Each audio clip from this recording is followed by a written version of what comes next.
Hello friends, hello students, how are you? So today in this video we will cover some numericals. I will give you some ideas and some tips how to deal with numericals. I know many students, they are afraid of electrical numericals because there are many reasons. First of all, if you do not understand the concept clearly, then you will definitely have a problem in solving numericals. But if you understand the concept clearly and the formulas, then it is very easy to deal with this. एक लक्षात घ्या, तुम्ही इलेक्ट्रिसिटीचे numericals किंवा electricity topic हा तुम्ही गाळू शकत नाही, तुम्ही निग्लेक्ट करू शकत नाही. कारण की पुढे 12th मध्ये किंवा जर तुम्हाला IIT व्हायचं असेल, JEEला जायचं असेल, JEEची परीक्षा द्यायची असेल, या सगळ्यामध्ये तुम्हाला इलेक्ट्रिकलचे न्यूमेरिकल्स 100% आहेत. तर it is a very interesting concept. तर ज्यांना इलेक्ट्रिसिटीचा प्रॉब्लेम असेल त्यांनी माझे पाठीमागचे जे व्हिडिओज आहेत, इलेक्ट्रिसिटीचे 5 व्हिडिओज आहेत, starting from the scratch to the energy, electric energy, तर ते 5चे व्हिडिओज बघा. त्या व्हिडिओमध्ये तुम्हाला बेसिक कॉन्सेप्ट आणि फॉर्म्युलेज हे सगळे कवर होऊन जातील. तर लेट स्टार्ट इलेक्ट्रिसिटी. आज आपण काय करू, मी तुम्हाला काय ट्रिक्स सांगेन त्या प्रकारे. फर्स्ट ऑफ ऑल कॉन्सेप्शुअल जाएंगे, will write all the formulas here. जेव्हा पण तुम्ही एक्झामला जाता तेव्हा काय करायचं, शेवटच्या पेजवरती फॉर्म्युलेज लिहून ठेवायचे. मी तुम्हाला सांगतो याचं कारण काय आहे. Okay, let us start with the formulas. आपल्याकडे एक फॉर्म्युला आहे V is equal to IR. हा फॉर्म्युला चेंज होईल. I इथं ठेवला तर I will be equal to V upon R. जर R इकडे ठेवला R will be equal to V upon I. तर हा फॉर्म्युला 3 प्रकारे वापरता येईल. 1. ओके. सेकंड, आपण फॉर्म्युला बघितला होता पॉवरचा. Power was equal to voltage into current. ठीक आहे ना. ना we know that V is equal to IR. तर हाच फॉर्म्युला आपण असा लिहू शकतो, P is equal to IR into I. तर हा फॉर्म्युला होईल I square R. P is equal to R square R.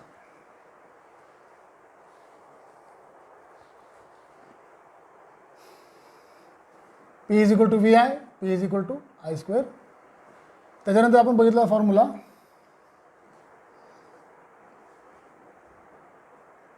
Heat I square RT. हाच फॉर्म्युला तुम्हाला असा पण लिहिता येईल. समजा V is equal to IR आहे, तर V स्क्वेअर काय होईल I स्क्वेअर R स्क्वेअर. आपल्या इथं I स्क्वेअर RT आहे, तर आपण हा फॉर्म्युला असा लिहू शकतो I square R square T upon R. R cancel, हाच फॉर्म्युला राहील. That is what V square म्हणजे I स्क्वेअर R स्क्वेअर काय, व्हॉट इज दिस V. तो will write V square that is equal to V स्क्वेअर T upon R. तर Hचा हा एक formula वापरला जातो, लक्षात ठेवा. आणि सिरीज आणि पॅरलचं तुम्हाला माहितीच आहे. Resultant resistance RS will be R1 plus R2 plus R3 and so on. आणि जर पॅरलमध्ये कनेक्शन असेल रेजिस्टर्सचं तर त्याला 1 upon R1 plus 1 upon R2 plus 1 upon R3 या प्रकारे आपण पाहिलेलं आहे. स्टुडंट्स, या कॉन्सेप्टला तुम्ही स्वतःचाच पण विचार लावणं गरजेचं आहे. त्याच्यामुळे आज आपण जे न्यूमेरिकल्स सोडवणार आहोत ते 2 प्रकारे तुम्हाला मी आयडिया सांगतो. ज्यांना क्वेश्चन समजतं आहे ते कॉन्सेप्ट वापरून सोडू शकतात. आता एक एक्झाम्पल, 2 एक्झाम्पल इकडे लिहिलेत, आपण हे सॉल्व करू. An electric bulb is rated 220 volt. Volt मतलब पोटेंशियल डिफरन्स. 100 वॅट. वॅट कशाचं युनिट आहे, watt is a unit of power. पॉवरचं युनिट काय आहे, वॅट. पॉवरचं युनिट काय आहे, watt. An electric bulb is rated 220 volt and 100 watt and when it is operated on 110 volt. Okay, इथं फुल stop येईल. तर तिने विचारलं आहे when it is operated on 110 volt, इथं 220 वोल्ट आहे. What is the power consumed, ते किती पॉवर घेईल. ओके, आता हे क्वेश्चनला अप्रोच कसं करायचं, 2 प्रकारे तुम्ही करू शकता. पहिलं, तुम्हाला कळालं की काय करायचं आहे. 110 वोल्ट पोटेन्शियल डिफरन्सला पॉवर किती कन्झ्युम करेल. मग पॉवर काढण्यासाठी आपल्याला काय लागते, पॉवरचा फॉर्म्युला काय आहे, V इंटू I. पण ह्या क्वेश्चनमध्ये तुम्हाला आय दिलेलं नाही आहे, वोल्ट 110 वोल्ट दिलेलं आहे. मग आता आपल्याला काय लागणार आहे ह्याच्यामध्ये फॉर्म्युला, म्हणून साईडला फॉर्म्युला लिहून ठेवायचे. ह्यात काय होतं की तुम्ही सगळ्या फॉर्म्युलाचा एकदम विचार केला तर हे क्वेश्चन तुम्हाला कन्फ्यूज करते. मग काय करायचं, फॉर्म्युले साईडला लिहायचे आणि त्या प्रकारे आपल्याला काय दिले ते बघायचं. ओके, फॉर एक्झाम्पल जर आपण सॉल्युशन जर केलं तर मी सुरुवातीला लिहिणार, वरती काय लिहिलेलं आहे इथं, potential difference is 220 volt and power is 100 watt. And second दोन क्वेश्चन आहे, potential difference V is equal to 110 volt आणि त्याने विचारलं आपल्याला पॉवर किती आहे, पॉवर किती कंझ्युम करेल जेव्हा पोटेन्शियल डिफरन्स 110 वोल्ट. तर आता आपल्याला माहिती आहे पॉवरचा formula is V into I आणि ह्याच्यामध्ये आपल्याला आय नाही आहे. तर ऑब्व्हियसली आपल्याला जे सुरुवातीला दिलेलं आहे त्याच्यातनं आपण आय काढू शकतो. हा आय काढल्यानंतर आपल्याला त्या सर्किटमधलं करंट माहिती होईल. तर आय काढण्यासाठी आपण फॉर्म्युला आहे P is equal to VI, V into I. Power is equal to voltage into current. Now what is voltage यहाँ पे, power. Okay, power is 100 and voltage is 220 into I. आपल्याला I काढायचं आहे, I will be equal to 100 upon 220. हे किती होईल बघा, 0 0 cut, 2 5 जा 10 अँड 2 11 जा 22. तो current is I is 111 5 upon 11 ampere. जे आपल्याला इथं लागणार आहे, क्वेश्चन समजून घ्या. 220 वोल्ट आणि 100 वॅट त्या बल्बची रेटिंग आहे, त्याचा करंट किती वापरत आहे 5 अपॉन 11 एम्प. तुम्ही इथं म्हणाल सर तुम्ही याला डिवाइड का करत नाही आहे, तुम्हाला लक्षात येईल कारण की मी इथं पाहिलं होतं की 110 वोल्ट आहे. थोडंसं तुम्ही चत्र व्हावं लागेल, तुम्हाला हुशार व्हावं लागेल. 110 इथं 100, इथं 11 आहे, इथं 11 दिसल्याबरोबर मी तसंच ठेवलं कारण की मला माहिती इथं कट होईल. Now we want what is the power consumed when it is operated on 110 volt. तो इसका पावर का फॉर्मूला वही रहेगा, P is equal to VI. Now power निकालना है अपने को 110 into V, just now we found out the current that is 5 upon 11, that is 11 1 जा 11 10 जा. So power will be 50 watt. So if the bulb is operated on 110 volt, the power consumed will be 50 watt. 5 10 जा 50. पॉवरचं unit आहे watt. तर मित्रांनो these are basic questions. पण याला approach कसं करायचं तुम्हाला सांगितलं. एक दुसरी पद्धत पण तुम्हाला मी सांगतो. ही पद्धत मी रिकमेंड करत नाही, पण तात्पुरतं तुम्हाला एक सॉल्युशन सांगतो. जर तुम्हाला आता समजायला अवघड होत असेल, तुम्हाला 12thला गेल्यावरती समजा इलेक्ट्रिसिटी खूप चांगलं समजेल, तेव्हा तुम्ही एकदम कॉन्सेप्च्युअली कराल. पण आता समजा वेळ मारून नेण्यासाठी तुम्हाला सांगतो. हा जो क्वेश्चन नाही समजला तर तुम्ही ह्यात हे बघू शकता की आपल्याला 220 वोल्ट दिलेलं आहे, म्हणजे V दिला आहे, W म्हणजे पॉवर दिला आहे आणि इथं आपल्याला परत V दिला आहे आणि परत पॉवर विचारलं आहे. तर तुम्हाला फॉर्म्युला रिलेट करायचा आहे. या फॉर्म्युल्यामध्ये V आणि R, ह्याच्यात R नाही आहे, ह्याच्यामध्ये PVI, this is the closest formula. तर तुम्ही ह्याच्यामध्ये फॉर्म्युला लावला तुम्हाला I मिळालं आणि ह्याच्यामध्ये फॉर्म्युला लावलं तुम्हाला P मिळालं. तर एका फॉर्म्युल्यामधनं I काढला, दुसरं तोच I आपण ह्याच्यात वापरला. तर क्वेश्चन जरी नाही समजलं तरी काय दिलं आहे त्याच्यावरती तुम्ही ते करू शकता. I hope you understood this very easily. तर एक्झामला तुम्ही गेल्यावरती सगळ्यात पहिले फॉर्म्युलाज लिहिणं खूप महत्त्वाचे आहेत. अजून एक एक्झाम्पल आपण बघू. बेसिक एक्झाम्पल आहे, ह्याच्यामध्ये काय करतील ते करंटला तुम्हाला थोडंसं वेगळ्या युनिटमध्ये देतील. What is when a 12 volt battery is connected across a unknown resistor the current is 2.5 milli amp. आता मी सेकंड जो तुम्हाला मेथड सांगितली, मी बघ तुम्हाला हे क्वेश्चन अजिबात कळालं नाही. चला बघू कसं करायचं याला. 12 वोल्ट बॅटरी म्हणजे व्होल्टेज दिलेलं आहे, ओके नाही, टू एम्प दिलं आहे म्हणजे करंट दिलं आहे आणि काय विचारलं आहे मला, R विचारलं आहे. आता बघा मला क्वेश्चन कळालं नाही, चला ठीक आहे, क्वेश्चन मला कळालं नाही तरी पण मी कसं सॉल्व्ह करू होतं याला. तर माझ्याकडे कुठला फॉर्म्युला आहे ज्याच्यामध्ये हे तिन्ही वापरले गेले. तर तुम्ही इथं नीट बघितलं तर ह्याच्यात R नाही आहे, V is equal to IR हा फर्स्ट फॉर्म्युला तुम्ही इथं वापरू शकता very easily. Otherwise I understood what to do. जर मला समजलं आहे तर मी या प्रकारे पण करू शकतो आणि या नाही समजलं तर फॉर्म्युला रिलेट करून पण तुम्ही करू शकता. That are the tricks. Okay ठीक आहे. तो voltage is given as 12 volt, current is given as mainly 2.5 2.5 milli amp. आपल्याला माहिती आहे, इथं लक्षात घ्या, 1 milli amp is actually 10⁻³ ampere. 10⁻³ ampere. So this will be, current will be 2.5 into 10⁻³ ampere. हे लक्षात घ्यायचं. ठीक आहे.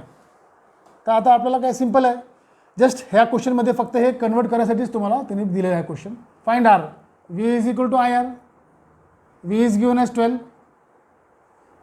V is given as 12. I is 2.5 into 10⁻³ into R. R is equal to, this will come here, divide 10, divide 12, 2.5 into 10⁻³ याला solve केलं तुमचा answer येऊन जाईल. अजून 2 एक्झाम्पल्स बघू आपण. Let us see 2 more examples, little bit upper level. This is related on series and parallel connection. Very important concept till your 12th in your JEE. So these are very interesting concept and very easy also. Was required that you understood it. So let's take 2 examples and understand it. Okay. First of all, I'll just quick revision. What is that? If I connect, suppose in a circuit, if I connect 3-4 resistor in line, that is in series. So this is R1, R2, R3, R4. So resultant, इसका result क्या होगा? इसका resultant R कितना आएगा? इसका resultant will be direct addition of all these 4 or 5 whatever resistor you connect. And इसका उल्टा जो है रेसिप्रोकल हो जाएगा when you connect this in parallel. अगर आप इसको पैरेलल में कनेक्ट करते हैं, अगर आप इसको पैरेलल में कनेक्ट करते हैं, अगर आप इसको पैरेलल में कनेक्ट करते हैं, so it will be what? It will be reciprocal of the, it will be reciprocal of the ये R1, R2, R3, R4, ये है आपका पैरेलल कनेक्शन. फटाफट देखेंगे 1/R, इसका रिजल्टेंट हो जाएगा 1/R. So we'll add 1/R1 and 1/R2 and so on. So this will be used in these 2 problems. Let us see how we are using it. Okay.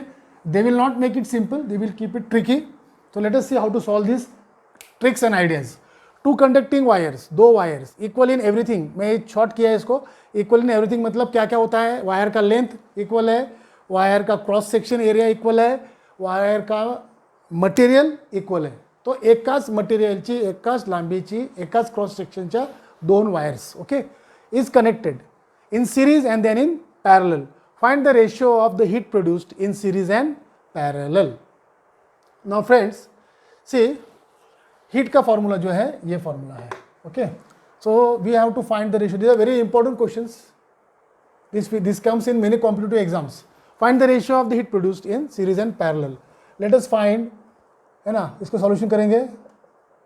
We want to find what is the heat produce when this 2 wires are connected in series and then in parallel. Ratio means comparison by division. तो शुरू करते हैं. देखो, when you connect this in parallel, sorry in series, है ना, इसको RS लिखेंगे. दोनों वायर सेम है तो R प्लस R क्या हो जाएगा? 2R. You got this? Series connection R plus R 2R. Or what will be RP? That is in parallel will be, we have to write in reciprocal form, that is 1/R plus 1/R. ये हो जाएगा 2/R. R LCM 2/R.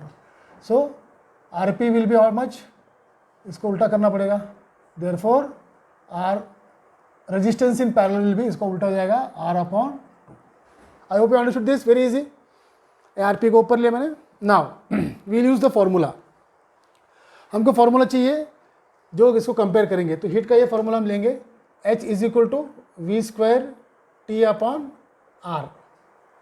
अगर हम series में देखेंगे तो HS लिखते हैं इसको, ठीक है, और यहाँ पे हम लिखेंगे divided by R series. Okay, और इसका फार्मूला भी वही होगा, खाली HP will be V² T/R. Got it? अभी दोनों को रेशियो निकालना है, वेरी इजी. तो HS/HP, heat produced in series and in parallel, इसको लिखेंगे ऊपर V² T/RS upon V² T/R P. Friends, इसको आप कैसे लिख सकते हो, V square T upon R S into R P upon V square T. इसको मैंने ऊपर लिया तो उल्टा करके लिख दिया, this V square T will go. Now will put the value of R S. R S कितना है अपना यहाँ पे, R S is, R P कितना है, R P is R upon two, that is equal to R P is R upon two upon what is R S, two R. I require some space.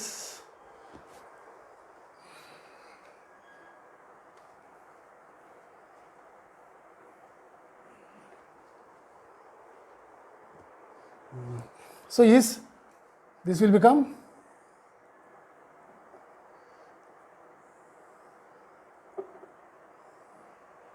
this is HS upon HP is equal to RP upon RS, that is equal to R upon 2 upon 2R. Again that is R upon 2 into 2R. ये 2 नीचे आ जाएगा, R cancel, that is equal to 1 upon 4, that is equal to 1:4. Very very important concept. तो अगर आप same wire लोगे और उसको series में और पैरेलल में कनेक्ट करोगे तो उसका जो रेशियो होगा हीट का वो हमेशा 1:4 में आ जाएगा। I showed you how. First we found out resultant resistance in series, then we found out resultant resistance in parallel, then we wrote the formula of heat through series and parallel, and we just did a calculation and put the value of resultant RS and resultant RP and do the calculation. So this is one way. या प्रकारे तुम्ही बघू शकता की रेशोवरती question येतात एक्झाममध्ये. अजून एक एक्झाम्पल बघू. show how you would connect 3 resistors, each of resistance 6 ohm. आपल्याकडे 3 रजिस्टर दिलेत, आपल्याला 6 ओमचे 3 रजिस्टर आहेत. So that the combination has a resistance 9 ohm and 4 ohm. ठीक आहे, व्हेरी इंटरेस्टिंग. तुम्ही या क्वेश्चनला का ते कोड्याप्रमाणे घ्या तर तुम्हाला मजा येईल. ठीक आहे, आपल्याला क्वेश्चन समजला असेल तर लेट्स स्टार्ट. बघा,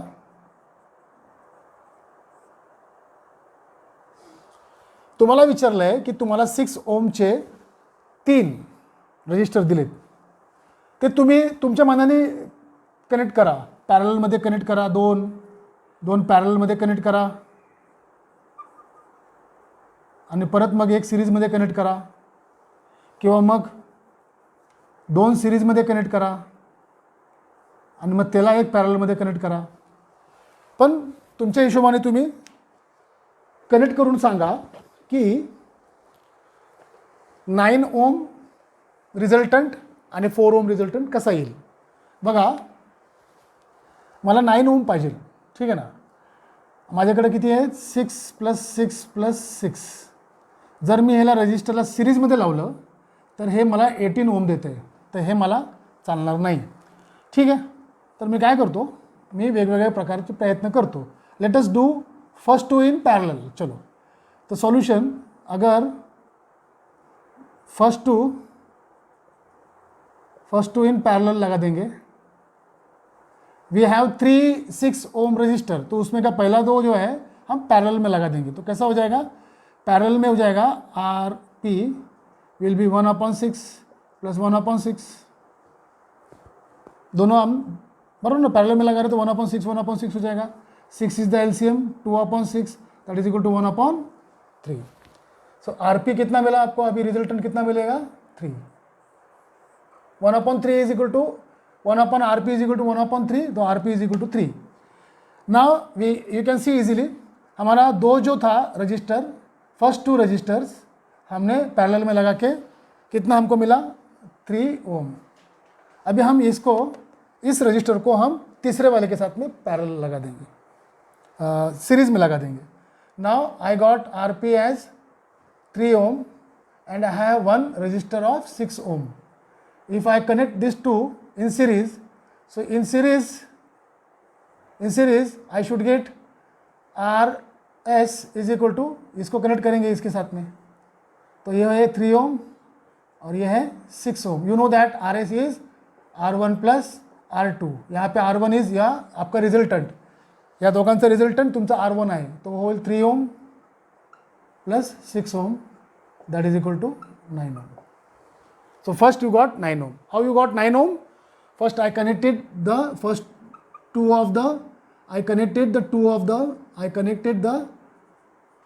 of the resistor in parallel, 6 ohm 6 ohm. या दोघांचं मिळून रेजिस्टन्स किती झालं? 3 ओम. आणि मग या 3 ओमला मी सिरीजमध्ये या 6 ओमला लावलं, तर ओव्हरऑल रेजिस्टन्स किती झालं? 9 ओम. I hope you understood this very easily. Okay, तर ह्या प्रकारे आपण अजून एक सम बघू. 4 ओम. 4 ओम कसं करता येईल? 4 ohm, how we can get 4 ohm. Okay, resultant आपल्याला 4 ओममध्ये पाहिजे. तर आता काय करायचं? ठीक आहे, लेट्स ट्राय सम कॉम्बिनेशन्स. आता 6 आहेत माझ्याकडे. मगाशी सांगितल्याप्रमाणे 6 + 6 + 6 विल बी 18. तो ये अपने काम का नहीं है. तो what will do, will see. अभी हमने 2 पैरेलल में लगाया था, 2 सीरीज में लगाएंगे. तो so 2 resistors if I connect in series, first 2, you know that all the resistors of 6 ohm, इसमें का 2 मैं सीरीज में लगाऊंगा. तो मेरे को सीरीज में अगर लगाता हूँ तो मुझे मिलेगा 6 ओम प्लस 6 ओम, कितना हो जाएगा? 12 ओम. 6 ओम प्लस 6 ओम 12 ओम. ये हो गया रिझल्टंट. तर या 3 मधले 2 इथं खर्ची झाले. आपल्याकडे 1 is remaining, 1 register is remaining, that is of 6 ओम. अभी हम इसको सीरीज में लगाएंगे तो 12 + 6 18 हो जाएगा. हमारे कुछ काम का नहीं है. तो अभी क्या करेंगे, this resultant resistance that is RS, 12 ohm वाला, ये दोनों को हम पैरेलल लगा देंगे. Connect in parallel. अगर इसको पैरेलल लगा देंगे तो पैरेलल का क्या होता है? 1/RP. तो पहला है हमारा 1/12 + 1/6. आई होप यू अंडरस्टैंडिंग दिस. तो ये हो जाएगा 12 विल बी द एलसीएम, है ना, 12 विल द एलसीएम. ये हो जाएगा 6 × 2 = 12, ये हो जाएगा 3/12, ये हो जाएगा 1/4. 1/RP is equal to 1/4. तो resultant will be 4. We got the 4 ohm. So friends, students, या प्रकारचे क्वेश्चन एक्झाममध्ये 100% येतात. त्यामुळे तुम्ही वेगवेगळ्या प्रकारचे कॉम्बिनेशन्स कसे कसे ॲड करू शकता हे सोपं आहे. तुम्हाला फक्त अंदाज लावायचा आहे. तर पहिले 2 मी इथं सिरीजमध्ये लावले आणि नंतर मग तिसरा जो होता रजिस्टर माझ्याकडे 6 वोल्टचा, तो 6 ओमचा, तो मी ह्या रिझल्टंट बरोबर पॅरलल केला. तर मला याचा रिझल्टंट ओव्हरऑल रिझल्ट किती मिळाला? 4 ओम. तर या प्रकारे आपण बघितलं की सिरीज आणि रजिस्टर्समध्ये आपल्याला कसे कसे सम्स येऊ शकतात. आणि पुढच्या लेक्चरमध्ये आपण अजून काही एक्झाम्पल्स सॉल्व करू पॉवर आणि इलेक्ट्रिक एनर्जीवर. तर इलेक्ट्रिक न्यूमेरिकल्सचे दुसरा पार्ट पण येणार आहे. तर do like my channel, subscribe and share with your friends. Thank you very much. Signing it from now.